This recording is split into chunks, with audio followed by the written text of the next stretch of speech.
Staffan, where are you there? Staffan. Yes, I just stopped. Yes, okay, hold on. here. Today I don't want to go to the wind wheel. I just want to give the overall about the connect, the gala, the mega trend of the north, and you know, just open mind, because I think majority people here is the member, not guests. So Brilliant. thank you so much for Brilliant. being and bring me in, introduce me in this opportunity. Mình rất cảm ơn ông, tại bởi vì ông là người mạnh dạn chia That sẻ is cơ hội my cho mình. absolute pleasure. Quá tuyệt vời, rất là hân hạnh. Yeah, I hand over to you and I do the translation. Yes, first of all, Simon, you know, the pleasure is, you know, mutual.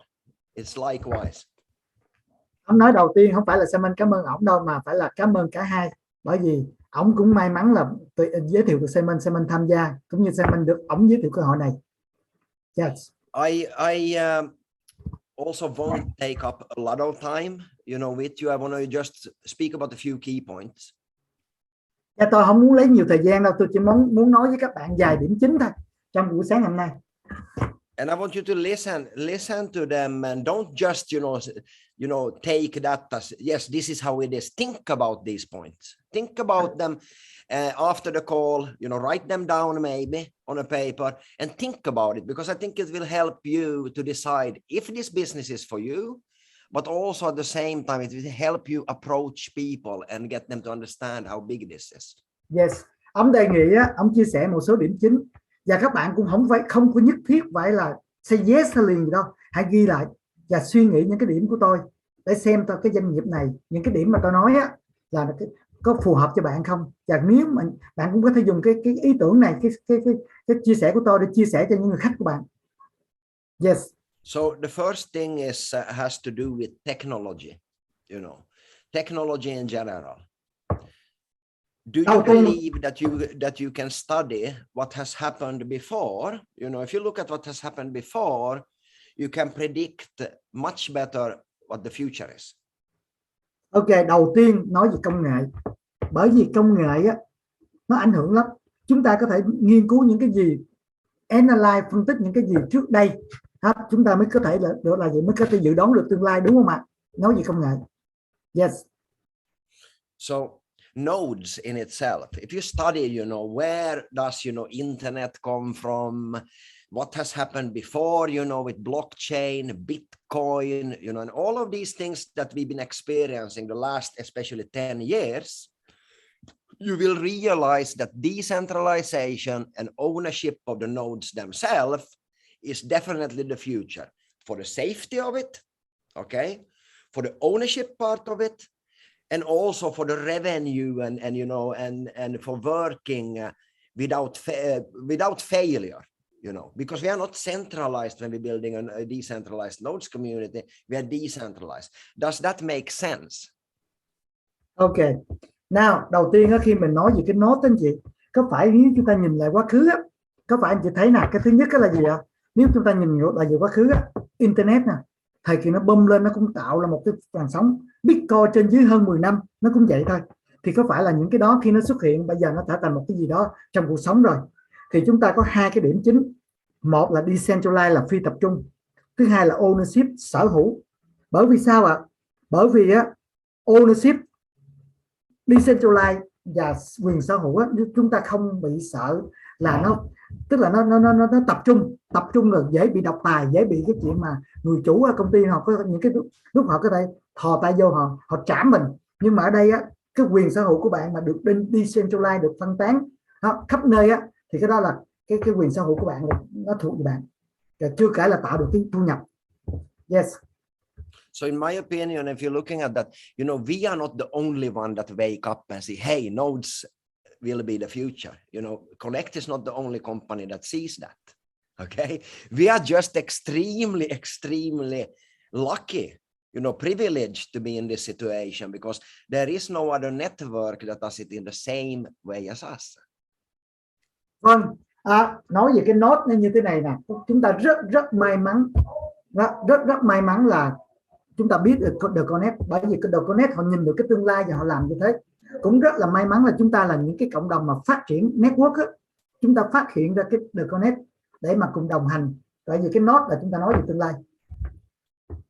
But if you think about it, it makes a lot of sense because, you know, think about the company that builds up like we are doing. We're building up an ecosystem with millions and millions of nodes around the planet, okay, where we are the owners of these nodes, okay, but the company does not have to pay us for this. They give us rewards.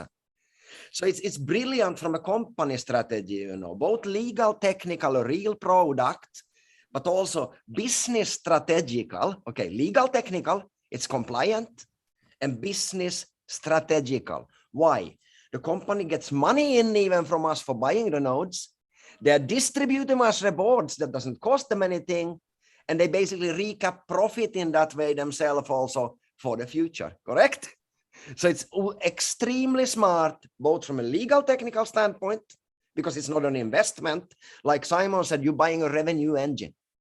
You are not buying an investment. You're buying a product that can on a daily basis mint you reward for as long as you choose it to do. Does that make sense?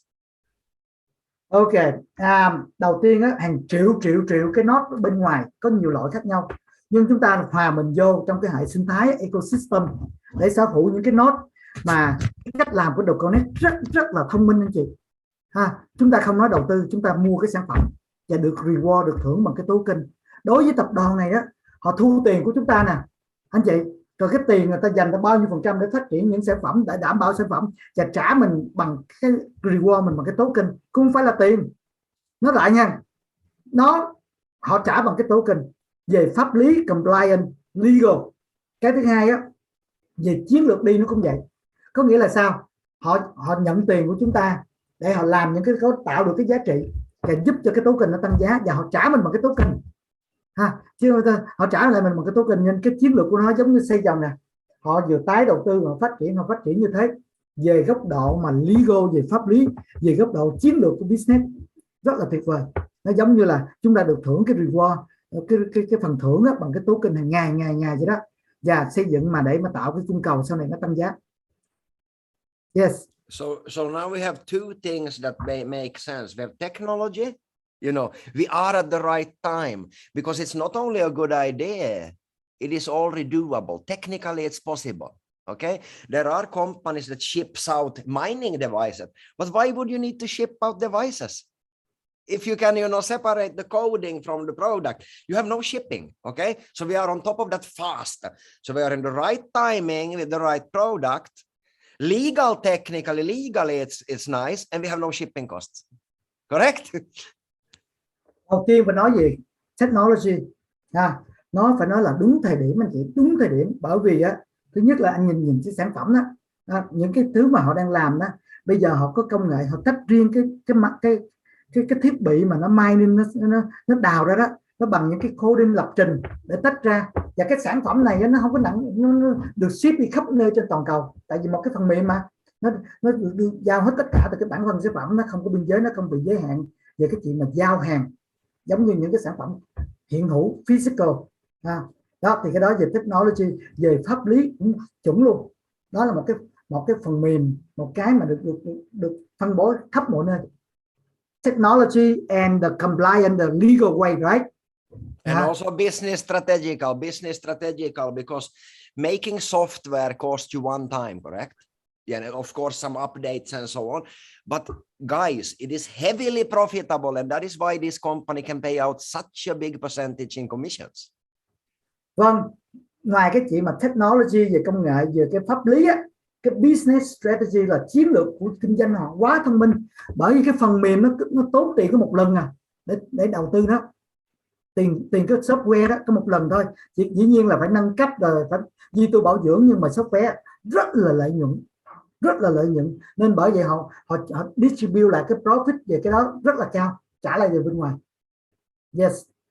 Now, if you're looking at that, then we have the technical part of it and the trendy thing, and it's in time and it makes sense, and all big companies are looking at nodes such as Binance and so on. The second thing is, yes, okay, it's compliant. Okay, it's a real product. That means that for the future you own it on top. Okay, so these are the things that Simon already said. But does that mean that the company will be able to do it? Now the question is, can they do it, correct? You know, is this something that they can do? Ok, nhắc lại, công nghệ là một, về compliance, về pháp lý là hai, là những cái đó họ làm rất là chuẩn. Thì cái câu hỏi là mình can they do that, tức là họ có thể làm họ có thể làm được điều đó hay không? Yes, continue, Staffan. So here we are unique because we already have a proof of concept. We already have a proof of work. We have 13, projects coming out from the company, and we have one that is already proven, Gala. Okay, so, and Gala wasn't developed by itself. It was developed by Connect for 5 years, guys. So we are not starting now. They have already showed that they can do it, and they have also shown that they will do it. The owner, Thurston Wright, okay, he is an owner of 50% in the Gala project, okay, and he's investing heavily into this. And the next thing is, as Simon said, switch, okay. Hold on, So hold now on, we're hold coming on. into, you can translate this, Simon, because it's not enough to have the right idea. It's not enough to, to be in the right timing. It's not enough, to be trendy. The question is also, can you do it? These guys have proven that they can do it. Ok, ngoài cái chuyện mà mình nãy mình nói về công nghệ, về compliance, về pháp lý á, thì cái câu hỏi này, cái công ty The Connect nó làm được không? Làm được những cái đó không? Thì thật ra mình có tới 13 cái dự án đang sắp hàng. Trong đó cái dự án mà Gala đó, project đó, là đã quá thành công rồi. Và cái The Connect được sau 5 năm á, nó có một quá trình rất là lâu dài, 5 năm rồi. Và nó giúp cho cái Gala thành công. Không những như thế á, ông Price, cái ông mà trong cái website chị thấy cái tên đầu tiên á, cả cái nhóm của nó họ đã giữ hơn 50% trong cái Gala, 50% cái nốt nha. Và họ có thể được làm không làm được, họ đã làm được và họ muốn làm, họ sẽ làm, và họ đầu tư rất nhiều trong một loạt cái blockchain sắp tới, cái nốt sắp tới. Và đặc biệt sau cái green đó, tới cái switch blockchain, switch node. Yes. Can you mention more about so it? we have proved that. So now the question is, will the rest of these, nodes, all of them be, successful? Nobody knows, correct? But we have 13 projects that all makes sense. They are blockchain with a purpose. They are built on industry professionals in industries that they are professionals in, putting a node on top of it that already Connect have proven they can do. Guys, it looks pretty bright. Vâng, chúng ta có thể nói 12, 13 cái blockchain cái nó sắp tới có thành công không? Không ai thể trả lời được hết. Không ai nó đảm bảo chắc chắn như thế được. Nhưng anh chị nhìn thấy nè, tất cả những cái blockchain, những cái node đó, nó make sense, và nó gọi là gì? Blockchain for purpose. Có nghĩa là gì ạ?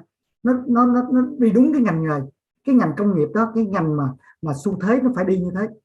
Tức là nó phát triển qua blockchain cho mục tiêu rõ ràng để làm cái gì đó nha, và được phát triển bằng những người rất là, nó gọi là industrial professional, những người chuyên môn chuyên nghiệp trong cái lĩnh vực đó, để phát triển từng cái blockchain, từng cái node như thế.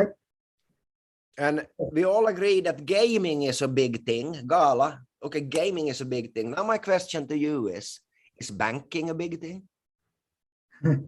Ok, Gala là game online, game trên mạng, mình đồng ý đã. Nó có phải là một cái ngành lớn mà một cái người ta chơi nhiều mà, đúng. Nhưng anh chị nghĩ cái banking á, tức là về cái ngân hàng, giao dịch như ngân hàng có lớn không ạ? Nhu cầu có lớn không ạ? Yes. Switch that is starting, a pre-sell any day now. Any day now. First, we're going to be, the only ones. We are privileged. Okay, we are the sales force. It is up to us. Once we are on the Win blockchain in the next days, guys, we will have an opportunity to pre-purchase Switch that starts in January. Okay. Vâng. Đó, thì quay trở lại, có phải là cái ngành ngân hàng, cái switch của mình nó giống như ngân hàng, nó giao dịch tất cả, thậm chí chuyển qua tiền pháp định á, cơ hội rất lớn anh chị. Chúng ta được cái chuyện, chúng ta là cái network của chúng ta đó, chúng ta được cái quyền đầu tiên để mua trước khi nó mở của cái switch. Chúng ta có thể biết được, có thể là sau khi cái WinChain nó chạy rồi, có thể mấy ngày sau hay như thế nào đó, là cái switch nó xuất hiện, và chúng ta được quyền mua trước khi bắt đầu chính thức bán vào tháng Giêng của switch. So pre-sale before January, probably. Yeah. Okay, good. Not probably, definitely. Ông nói không có thể nữa mà chắc chắn được mở bán trước tháng Giêng, chứ là trong tháng 12 này bất kỳ lúc nào chị. Cái switch đó. Now my question to you. So we have the industry, correct? We spoke about it. We have the trend of it. We have the legal technical parts in order. We are not selling investments. We are selling revenue engines. Number 3, the business strategical part makes sense. We have proof of concept, guys. Okay. Now, banking. Okay. Much more than banking actually switches. Let's speak a little bit about the fifth thing, banking. Ok, Nam mình đã nói cái gì à? Cái ngành công nghiệp nè, industry nè. Đó, cái thứ hai là cái xu thế, cái trend nè. Bên cạnh đó là legal, pháp lý rõ ràng nha. Mình không nói là investment, mình mua cái sản phẩm nó một cái công cụ để tạo dòng tiền, tạo cái revenue cho chúng ta nha. Rồi chính sách chiến lược đi, cái business strategy, cái chiến lược đi, chiến lược đi có lớn có nhỏ tất cả mọi cái, và đã được cái bằng chứng của Gala cái proven concept rồi của Gala. Đó, thì bây giờ chúng ta nói sau tí xíu về cái banking, cái switch. Yes. Banking, guys, is one of the oldest businesses on the planet that hasn't been revolutionized yet. Cái ngành ngân hàng á là nó lâu đời lắm rồi, mà thật sự chưa có phải là một cuộc cách mạng ghê gớm gì đó, rất là bùng phát hay là một cái đột phá trong cái ngành ngân hàng này. If you study banking, you realize that you thought first that if you don't know anything about banking, you think that your money is safe, you know, it will stay there, all is, you know, so safe and automatic. You know, the truth and reality is something totally different. If you study what the banks do, you go into a bank, they take 10 books and, you know, do some signatures in it, you know, it's outdated, slow, and absolutely not safe. Because you know what, guys? If a bank needs more money, they print more money. Ok, tức là cái suy nghĩ cũ truyền thống của chúng ta cứ nghĩ là làm việc với ngân hàng là cảm thấy yên tâm, là an toàn, là secure, nó safety tất cả. Nhưng mà thật sự nếu anh chị mà hiểu sâu á, anh chị sẽ cảm thấy là nguy hiểm lắm, rủi ro lớn lắm. Bởi vì tiền chúng ta bỏ ngân hàng á, bằng những cái chữ ký thôi, ký qua ký lại và ngân hàng có thể in bao nhiêu tiền họ muốn. And if you don't believe me, 5-6 years ago, if you ask any of the big banks around the world, they would have said, no, we are not interested about blockchain. No, we are not interested about cryptocurrency. Today, they have two choices: die or enter blockchain technology. 5-6 năm trước, nếu mà anh chị hỏi những người dân quản trị lớn cao cấp các ngân hàng á, họ tẩy chay cái crypto, họ không quan tâm blockchain crypto đâu, họ bảo cái này kia. Nhưng bây giờ nè, thời điểm chúng ta đang ngồi đây nè, thì những ngân hàng khắp nơi trên thế giới lớn nhỏ cũng vậy, họ có hai lựa chọn. Một là họ sẽ bị đào thải, bị chết. Hai là họ nghĩ cách họ phải tham gia cái blockchain. Yes. And if you don't believe me, study the market. In Thailand, just in the last months, you know, we have one of the bigger banks buying up the crypto exchange. We have Thai military bank joining with Thanachart. We have the Bank of Thailand looking at blockchain technology. We have HSBC in Southeast Asia looking at it. We have all the big banks, ladies and gentlemen, around the planet looking at it. Vâng, bạn không tin, bạn có thể research, nghiên cứu trên cái Google tất cả đó. Ở Thái Lan anh chị, trong một tháng qua mà cái sự kiện cũng khá lớn là bây giờ tất cả ngân hàng quân đội, ngân hàng của thậm chí HSBC nữa, họ vô cuộc hết. Và có một cái exchange, tức là cái crypto exchange, tức là sàn giao dịch về tiền mã hóa đó, được mua lại, được ngân hàng lớn mua lại. You told me how much the crypto exchange was bought out by the big bank. 17.8 billion baht for 50%. So that's about $600 million for 50%. Wow. Tức And là it has operated for a few years. They made 5 billion baht already, about $150 million in profits before they sold it. I know the guys very well. Okay.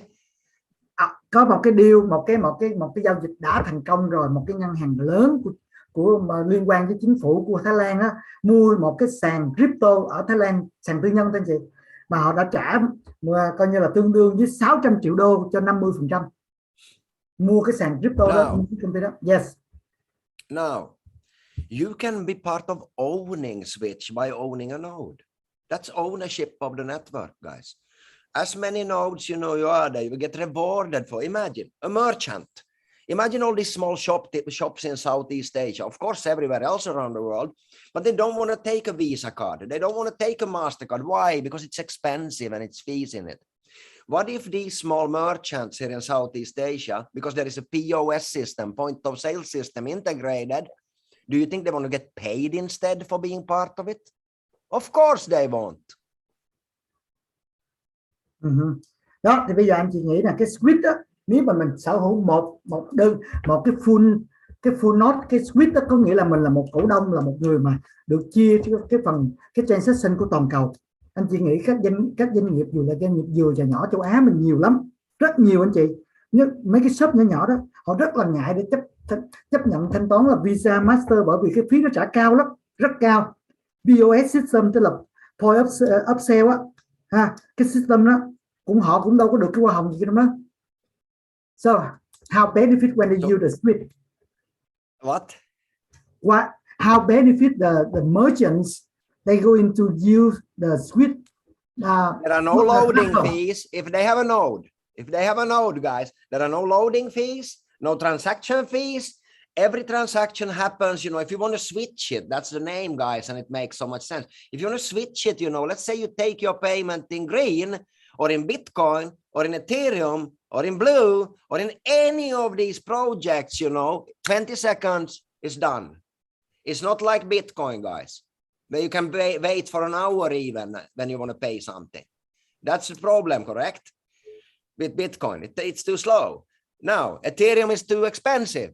What about paying in our system for free? No, not even for free. Getting paid when you do it. Wow. Because you own a node, guys. It's revolutionary.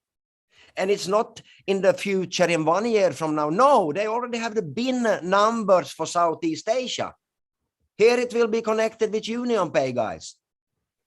Okay, and it starts in January. They already pre-ordered cards. This is not something that is, next year sometimes or in 2 years. It is starting now. And you know what, guys? How many times are we complaining about that we come into an opportunity too late? Vietnam and Simon, because of his leadership, you guys are sitting in the driving seat of the best car in the industry of crypto, in the industry of many other industries, and yes, in the industry of network marketing. You have the strongest leadership, guys. Strongest leadership in the world. If you combine us together, Simon, me, Aaron, every big leader that is stepping into the project like now, there is nobody that can compete with us in the leadership and building. You know it. I know it. Have the people jump on, because otherwise they will get left behind. Okay, hold on. Khi mà nói về cái node anh chị, nó thú vị của cái switch á, nếu ai sở hữu cái node này là anh chị biết đó, là cái loading fee, tức là cái phí mà cái tiền mình bỏ tiền vô anh chị là không tính phí nè, transaction fee thậm chí không phải trả nữa, rồi thậm chí mình được phần thưởng khi mà cái transaction nó xảy ra nữa anh chị. Đó, giao dịch nó chỉ có 20 second thôi là nó xong. Và có phải là gì ạ? Rất nhiều doanh nghiệp hoặc muốn giao dịch như thế không ạ? Và đó, bây giờ mà dùng những cái ERC 20, những cái gì chi phí nó cao lắm. Và thật sự một trong những ngành công nghiệp industry, cái ngành đó là network marketing, là một trong những ngành nó phát triển rất là mạnh, rất là lớn, mà chúng ta đã tập hợp về đây rất nhiều thủ lĩnh tiếng tâm và có rất là đam mê, những leader mà họ quyết liệt, họ làm việc để phát triển cộng đồng. Trong đó ông điểm tên một số người như thế đó nha. Đó thì có phải là mình ai mà không vô giai đoạn này là họ sẽ bị left behind, có nghĩa là sẽ bị bỏ rơi anh chị. Cái hệ thống này nó sẽ phát triển cực kỳ mạnh nhờ cái hệ thống network của mình cộng vô nữa. Guys, we're speaking about proof of work and proof of concept. I want to speak a little bit about that. Because we do not only have proof of work and proof of concept in nodes, in the industry, in network marketing, in all of these things, we have proof of work and concept with the leadership. Okay. And this is, if believe it or not, in network marketing, guys, it is the number one important thing. And Simon showed you guys the pictures about, what did it say? Can you open the quotes? that you had there. You know, if you don't know if you can do it or not, get started, Richard Branson, you know, and learn it. What are we preaching? Learn to earn. We are also preaching something else. We is the key. It is not about me, guys. It is not about Simon. It is not about Aaron. It is not about Nigel. It is not even about you. It is about us. We. What can we accomplish together? And on top of that, guys, the commission system is decentralized. So you don't need to worry about getting paid. I mean, only a few things that we have in this, in all these projects, guys, would kill the market totally. We have 13 of them, different kinds. We have the best leadership on the market, and we have a compensation plan that will pay you enormously, guys. Enormously if you work. And here it comes to, it's not about being the smartest. It is about being committed to things and doing things that other people don't want to do. Simon said, yeah, you are a little bit tired. Yes, of course, because I slept 7 a.m. Okay. I got up to this, even if I didn't want to get up. My body said, stay in bed. But my brain said, help Simon. Okay. Yep. You promised Simon, you're going to be up. So, and this is, guys, if I'm going to give you one key, I know I'm saying a lot now, so Simon have difficult, you know, to translate, you know, but guys, my only one key I will tell you, work harder than other people. Don't promise something you don't do. Get up. You know, it will be hard sometimes, but do it, because in 21 years for me in the industry, that's the biggest difference. It's the people that shows up, and continues. They will learn to earn and they succeed, period. That's all I have to say. Okay, you made my job more difficult, right? I know. I take it in blocks, okay? Because somebody here understands, you know, English. Guys, yeah. We have everything. Okay, you know, you can study the market, you can do this and that, you know. Don't even believe me. Find out, guys, find out. Find out. Simon is here for a reason. It hasn't been easy. Okay? But now we start. Vâng anh chị, trong cái này á, trong cái ngành này á, chúng ta đã thấy cái proof of work, proof of concept, tức là có những cái bằng chứng rất rõ về cái công nghệ nó làm, bằng chứng của sự thành công của Gala. Có nghĩa là chúng ta trong cái đúng cái ngành nghề, đúng cái industry, đúng công ty, đúng thời điểm để chúng ta cùng đồng hành, cùng phát triển anh chị. Hiếm lắm trong cái network marketing, trong phát triển cộng đồng, hiếm khi có được một cái sự hội tụ của tất cả những cái yếu tố như thế. Anh chị biết cái commission nó quan trọng, mà nó decentralized có nghĩa là gì ạ? Phi tập trung. Không ai có thể mà chuyển được cái số tiền đó, tiền vô tiền ra, nó phải đúng decentralized commission. Đó là một cái mà thật sự anh chị mà hiểu được cái đó nó ghê lắm. Chúng ta kết hợp vừa ngành công nghiệp nè, vừa pháp lý nè, vừa đúng công ty nè, có cái thành công của quá khứ nè, 13 cái blockchain sẽ sắp hàng để mà vô nè, thì best of the best, thậm chí cái chính sách thỏa thuận nó tuyệt vời lắm, nó sẽ thưởng thưởng xứng đáng cho những người làm việc. Anh chị sẽ thấy cái win chain khi nó chạy nha, công ty nó trả ra rất nhiều, chỉ 70% như thế. Có nghĩa là gì ạ? Chúng ta nên học anh chị, học để mà learn and earn, học xong rồi bắt đầu mình sẽ kiếm tiền ha. Thì ông Staffan muốn nói là gì ạ? Hãy làm việc cực lực hơn những người khác, thay vì mà cứ complain hay là phàn nàn hay những cái gì, mình làm việc cực lực với anh chị, cực lực hơn những người khác, thì cái câu thì nó sẽ có được những cái kết quả như thế. Đừng tin, anh chị phải nghiên cứu, đừng có tin ông Aaron, đừng tin Staffan, đừng tin Simon, mà bản thân anh chị phải vô nghiên cứu và hiểu lý do tại sao mình làm ha. Bởi vì sẽ không có gì mà không cái gì mà dừng lại của chúng tôi đâu, bởi vì chúng ta đã tin vào điều đó và chúng tôi phát triển nha. Cái doanh nghiệp này nó sẽ đi như thế, cái chiến lược nó đi như thế, và những cái blockchain như thế nó sẽ đưa vào. So I just try to change, you know. No, I think you did fine. Guys, I can sit here all day and put one thing after another. I am in this project for a reason. Okay, I started for the reason Aaron asked me to help, but I'm not here because of that. I'm here because it makes sense. The right people is on charge from Connect. Will there be problems? Of course there will be problems and things that doesn't work. It's always when you build something new. Prepare for problems. You know, tell your people, We are in the beginning. Will there be problems? Yes. When the day comes, say, oh, I have a problem, say, I told you so. No, it's not about that. The more problems we solve, ladies and gentlemen, this is such a huge opportunity. I don't think you realize how huge this is. Remember the last thing I'm going to tell you, and then you're going to see I'm right. Within 24 months from now, either you are in the business or not, this business have done 100 billion by that. 100 billion US. Why? Because I done companies where I done $1 billion or 2 in turnover. This one is on steroids. It's something totally different. We're talking worldwide noding, guys. Now, if the company do 10 billion turnover monthly, in the future, the node support rewards pool is 30% of that. You can do the calculation yourself if you're in the top 50. Simon will start smiling now. What are you making if you're in the top 50 if the node support rewards pool is 3 billion? Okay. What is 25% of 3 billion? No, sorry, 30% of 3 billion. 30% 900 million. 900 million. Okay. Yeah. It's 50 people. It's 50 people in the top pool there. You can do your mathematics yourself. This compensation plan, ladies and gentlemen, is not the best for selling juice or selling vitamin. But for this project, it is awesome because there is no limit.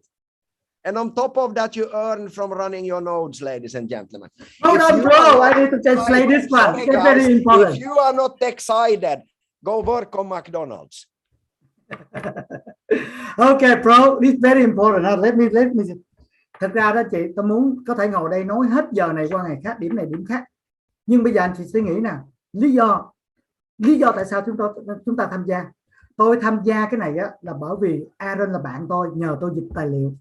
Và khi mà tôi dịch tài liệu rồi á, lý do tôi tham gia không phải là ông Aaron nữa. Tôi biết lý do tại sao tôi tham gia, cái sản phẩm gì, cái như thế nào nó cho chúng ta cái gì thì tôi mới tham gia ha. Và anh chị, mình phải thẳng thắn nói chuyện thôi. Có problem không? Quá nhiều cái khó khăn, quá nhiều cái biến động, quá nhiều cái bất lợi cho mình trong cái doanh nghiệp này, bởi vì mình là người tiên phong khai phá ban đầu. Có không? Có. Mình cứ nói thẳng với lại những người tham gia thôi. Công ty mới mở đó, nó có nhiều cái thay đổi, nhiều cái khó khăn các bạn. Có sau này họ có complain mình, họ có phàn nàn mình á. I told you so, tôi đã nói bạn rồi mà. Cái công ty này nó mới, cơ hội nó mới như thế. Mình không có hứa hẹn gì là cái gì. Tức là có những thứ công ty mới nó thay đổi mình không biết được, và chính cái đó là cái khó khăn, cái thử thách nha. Nhưng tôi thấy cái bức tranh rất lớn bởi công ty này là gì ạ? Bởi vì cái ngành này á, tôi tin rằng 2 năm nữa thôi, 24 tháng nữa thôi ha, nó có thể tạo cả 100 tỷ đô. Anh chị, 100 tỷ đô nha. Bạn nằm trong bạn trong vai trò, trong vị trí bạn trong bức tranh này như thế nào? Giả sử mỗi tháng mà nó ra 10 tỷ đô nó chạy về công ty, mà 30% của nó đó là trả trong cái bậc phần thưởng thứ tư, nó là support mà cái not support reward đó chỉ 30%, có phải là 3 tỷ đô không? 3 tỷ đô ha, 3 tỷ đô trong cái đó mà 30%, anh chị, 25% trong đó chị để trả cho cái top 50 người đầu tiên ha, 30 năm thì có phải là đâu đó vài trăm triệu đô không? Trong một tháng đó mà chia cho 50 người top đầu tiên. Tôi hình dung được cái bức tranh là sẽ đến một ngày nó tất cả những cái dòng tiền, tất cả nó đều chạy vô trong cái bẫy thưởng đó, và nó tính bằng tỷ đô phần thưởng ra trong một tháng. Và ai nằm trong cái top 50, 500, 5.000, 50.000 sẽ được chia cái đó. Tôi nhìn cái bức tranh đó. So bro, yes, I can imagine one day $10 billion per month. You know, yes, and you know why you can, Simon, because you're seeing that it can be. You're seeing it, in other companies, what kind of money can spend. Now my question to you: we have banking, we have gaming, we have energy, we have telecommunication, we have. I mean, come on. It doesn't take, if you put all the facts on a paper, and that's why I asked you to start writing down. Because the list is just getting started. You can add 100 things to that list that makes sense. Now, what is the most important thing? Enter the project with the attitude of learning. Okay? Start with the attitude of learning, wanting to know, wanting to find out. Ladies and gentlemen, information is knowledge. Knowledge is power. Power equals success. Okay? So, you know, my job is to help you guys. Simon's job is to help you guys. Your job is to help your growing community. Anyone in 21 years that I've seen that wanted to succeed in this business of network marketing succeeds over time if they get the right help. Now, how fast they succeed is depending on them. Okay? How committed are you? You need to take a decision and stay with it. It's like, you know, if you are married or, you know, if you have a family, you know, you can't be only a little bit pregnant, correct? You're either pregnant or you're not. Now, what kind of kid will come out? That's totally up to you. The harder you work on it, the better child will be born. Okay? Okay, vâng, 21 năm trong kinh doanh theo mạng của tôi rồi. Và tôi nhìn một cái cực kỳ lớn trong cái cơ hội này nha. Và tôi tin rằng là với cái xu thế đi nó nhiều lắm anh chị. Mình đi thứ nhất là về ngân hàng nè, về chăm sóc sức khỏe y tế nè, về vàng nè, về viễn thông nè, về cần thiện nguyện, tất cả những cái 13 thậm chí nhiều cái blockchain họ vô nó nhiều lắm, nó phục vụ cho thì cái doanh số nó sẽ rất là lớn. Nào chúng ta là một phần của cái đó thì tôi khuyến khích các bạn là gì ạ? Các bạn là với một cái tinh thần là học hỏi, attitude to learn. Bởi vì sao? Phải có kiến thức. Học thì mình phải tiếp nhận thông tin nó ra được nó là kiến thức mới là sức mạnh. Sức mạnh mới là được sự thành công. Đấy, thì đó là một cái quy trình mà chúng ta phải tập sự, chúng ta phải mở tầm nhìn ra, chúng ta học thôi. Simon tôi tất cả đều là gì ạ? Chúng muốn giúp các bạn thôi, tức là chúng tôi hiểu tới đâu chúng heb được, cũng như cái trách nhiệm của các bạn giúp cho đồng đội các bạn. Thông tin mà các bạn phải mở lòng ra, các bạn phải học thôi. Chúng ta vừa học vừa làm vừa kiếm tiền anh chị. Đấy, thì tùy các bạn thôi, quyết định các bạn. Cũng như người phụ nữ ông kể một là có thai, hai là có thai chứ không có nửa được. Thì trong đây cũng vậy luôn anh chị, mình đã vô cùng mình phải học và bạn quyết tâm bạn làm như thế nào, tập trung như thế nào thì thu nhập tương lai của bạn, hệ thống lớn của bạn tương lai là như thế. Yes. I want to just say one more thing. I just want to say one more thing about, you know, people ask me, where do you come from always, you know, and I say I come, you know, from, I'm born in Scandinavia, you know, and so on. But I hate that, you know, because I'm a world citizen. Okay. I live currently in Thailand. Thailand is my home right now. I know many on this call, you know, yeah, you know, you have a Vietnamese, you know, background, heritage, you know, parents, and, you know, you may be all around the world, guys, but you have something as a nation, as a people, you are strong. Okay. You are strong. You went through hell, same as Finland people. We had a war with Russia, you know, that ended into 1917 when we became independent. Guys, I seen, you know, I remember when I was young, you know, in my teenage, you know, the first Vietnamese family came, you know, to settle down in Finland. Okay. And I remember, because I had never met anybody, you know, from Asia and so on. But one thing, you know, I got very fast friends with them. They worked in the same place where I did, in a factory, when I was 16 years. You know what? You guys are some of the hardest working people on the planet. Similar as people from Finland. Work very hard, not so much bullshit, more straight to the point, do it. Family, you know, is important. I respect, you know, everything about, you know, the attitude and the way you guys do it. Same as me, you know, I get up even if I'm tired, you know, I was up to 7 to working, you know, and I was sitting with Arne and so on. I get up and I do it. And you guys are so similar. What I saw with this family that came when I was young, you know, to Finland, 2-3 years after that, they worked off their house. They paid it off. They didn't borrow from the bank. Okay. They had cars, you know, and everybody was looking at them. How is this possible? Yeah, because they worked double hard. Okay.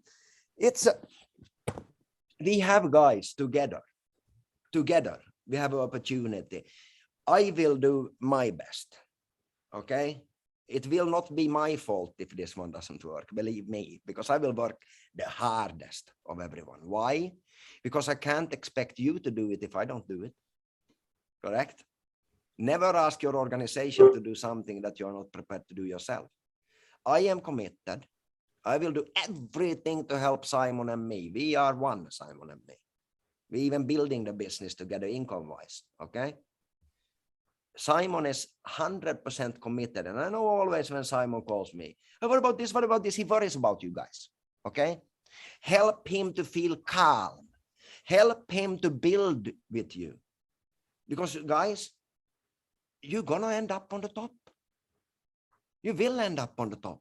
If you work hard and you commit to this, there is no chance that you won't succeed. There is no chance. If you work hard, you commit to it, you do the same thing every day. I know that it's bloody, boring doing same thing every day, but the result comes. Okay? 3 meetings a day brings freedom your way. 3 new people a day, presentation, tell the story, brings freedom your way. 3 meetings a day brings freedom your way. 3 meetings a day, freedom your way. 3 meetings a day, freedom your way. Every day, yes. Thank you, bro. Okay, let me translate that very good point. Thank you. I'm gonna leave now because I need to prepare for the next meeting, that. Simon. Thank you so much, Simon. Love you, man. You're the best. Remember it. Thank you, bro. We work together. Yes, we go together. Thank you. Okay. Bye-bye. We speak soon during today, Simon. Also, you know that. You mean Aaron. See you soon. Thank you. Take care. Thank you. Thank you. Thank you. Ông nói như thế này anh chị. Thực ra ông rất là, ông 21 năm nhưng mà ông ở chỗ Thái Lan, ở châu Á cũng lâu, rất lâu nha. Vợ người Thái Lan đó mà. Thì ông nói là ông rất respect người châu Á, đặc biệt Việt Nam. Người châu Á nói chung, người Việt Nam nói riêng á, là vừa là cái tính cách nó strong, rất mạnh mẽ, làm việc rất cực lực, và họ có cái cách làm riêng của họ. Ông nhớ khi mà ông 16 tuổi, ông ở Phần Lan mà ông cái khu Bắc Âu á, 16 tuổi ông biết cái người gia đình của Việt Nam lúc đó làm việc ở nhà máy chị, lúc 16 tuổi mà có 3 năm sau thôi mà họ đã trả ốp cái nhà, trả luôn cái tiền nhà và có mua được xe mới đó thì người ta ngạc nhiên, người ta không biết họ làm cái gì, nhưng mà cuối cùng câu ra là họ làm việc cực lực gấp đôi những người thường đó. Thì đó là cái cá tính, cái bản tính và cái bản chất của người châu Á mình đó, là ông rất là respect cái đó. Ông nói là khi mà mình làm đó, có nghĩa là làm khi commitment, quyết tâm làm là phải làm cho được mọi thứ đó. Thì ông khuyên là gì ạ? Ông nói là gì đó, cái cơ hội nó lớn lắm. Ông biết Simon rất là stress, bởi vì Simon rất hỏi ông liên tục những câu hỏi, bởi vì anh chị cho Simon stress, câu hỏi khó Simon phải dí ông thôi. Thì làm thế nào để giúp Simon giảm bớt căng thẳng đi, làm việc cực lực hơn, đỡ phàn nàn. Câu hỏi nó khác mà cái phàn nàn nó khác anh chị nha. Đó thì giúp nhau được như thế thì nó sẽ phát triển rất mạnh anh chị. Ông nghĩ là gì ạ? Thật sự mỗi ngày cứ làm 3 cái cuộc họp chia sẻ 3 người, cứ đều đặn như thế. Tôi biết ông biết là nó sẽ boring, nó sẽ chán, bởi vì nhàm chán cái gì mà cứ nói đi nói lại một ngày. Nhưng mà bạn consistent, bạn có discipline, có nghĩa là bạn có cái bạn có cái tính nhất quán và có cái tính mà kỷ luật, chia sẻ liên tục, cứ 3 người một ngày, 3 người một ngày, 3 người một ngày, 3 cái Zoom liên tục, thì chắc chắn bạn sẽ trở thành tự do tài chính, cái sự thành công của bạn gần hơn. Đấy thì đó là lời khuyên của ông. Vâng, ở đây thì chỉ bắt tay vô làm việc anh chị. Đó, sẽ gặp bạn trong những cái buổi khác, ông sẽ quay trở lại với chúng ta. Cũng như ông nghĩ là ông rất cảm ơn tất cả anh chị em cùng làm việc, cùng đồng hành tới thời điểm này. Vâng, cũng dài rồi, Simon chắc Simon ông cũng đã chia tay chúng ta. Câu hỏi thì của cái doanh nghiệp thì nó nhiều lắm nha. Simon chỉ khuyên anh chị mấy điểm thôi, cũng muốn anh chị là tranh thủ còn có 12 tiếng cuối cùng để mà giữ được cái giá 1.000 đô. Xin lỗi, cái full note của 2.000 đô. Thì mấy điểm để nhắc anh chị thôi. Thứ nhất, ai không biết làm gì đó, chưa biết làm, anh chị coi 2 cái video clip lần nữa từ anh Quỳnh Khánh, được ghi âm ghi hình lại, coi lại anh chị, có tài liệu luôn. Thứ hai, không làm được, chưa nắm được, anh chị hỏi tiếng trên giùm. Tiếng trên giải quyết không được, hỏi tiếng trên nữa. Tiếng trên không được, hỏi riết lên trên Khánh tới Simon. Anh chị nên giúp nhau cái đó cho anh chị. Anh chị mà không coi, không chịu khó coi mà hỏi mà tài liệu anh em đã đưa ra rồi đó, tội tụi này lắm. Tụi này đào tạo mỗi ngày, chia sẻ mỗi ngày, tài liệu có mà không theo dõi, cứ hỏi cái cũ không, tụi này tội cho anh em tụi này lắm.